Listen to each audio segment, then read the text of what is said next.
This is the DAGOR vehicle. It's our newest vehicle in our military line, our commercial off-the-shelf military vehicles, and we launched it here at the AUSA show. So this vehicle went into production last month in September, and we're under contract with 2 customers.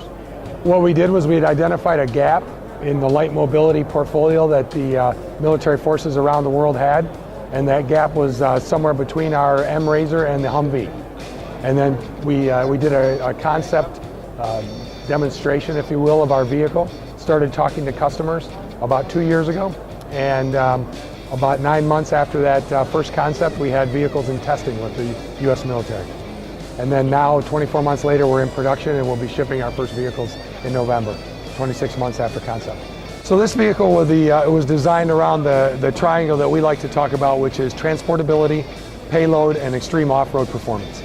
So the vehicle was designed to be able to be slung load under a UH-60 helicopter. So we had a weight limit of 4,500 pounds of curb weight. We also, as you know, our M-Razor's got about 1,700 pounds of payload, and we felt we needed to get into nearly double that range. This vehicle has 3,250 pounds of payload. And when we talk about payload in Polaris Defense, we're an off-road vehicle company. That's payload at 100% of off-road capability. It's not payload sitting in a parking lot, and it's not payload here at the show. It's payload while you're in extreme off-road terrain.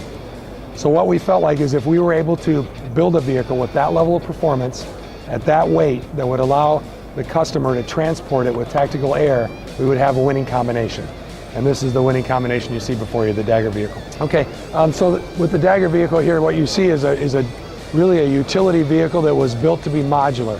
So this variant that you see here can carry 3,200 pounds with 5 passengers and a gun, including the gunner, or you can go up to 9 passengers, fully kitted out at over 300 pounds, and you can carry 9 infantry soldiers in this vehicle. So you can imagine it going from a squad carrier to an actual reconnaissance vehicle to a fast attack type of vehicle to get to the objective quickly. There are multiple weapon points. We're not in the weapons business, but we have customers that mount weapons on our vehicles, and we have partners that provide us the capability to mount weapons. And you can see a crew-served weapon on the top of the vehicle. Weapons can be mounted on any of the pillars. Here you see them mounted on the B pillar with a swing-out arm. And that configuration, again, we built this vehicle to be modular. That configuration is completely up to the customer. How they want to put weapons on there, what weapons they want to put on there.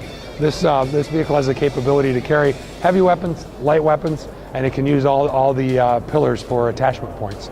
We think that mobility is one of the real strong selling points of the DAGOR. And the reason is that this comes from our off-road pedigree. We're not a defense contractor that comes at this from meeting a requirement. When we build something, we build it with off-road mobility in mind. Polaris, our parent company, has sold over 1 million off-road vehicles in the last 5 years. Nobody in the world comes close to that ability to develop the understanding of vehicle dynamics in an off-road setting and the trade-offs between weight, performance, center of gravity, and how this vehicle will perform in what we call extreme off-road terrain. This vehicle's been through some rigorous testing in some very, very rough terrain and has outperformed anything that we're aware of on the market out there today.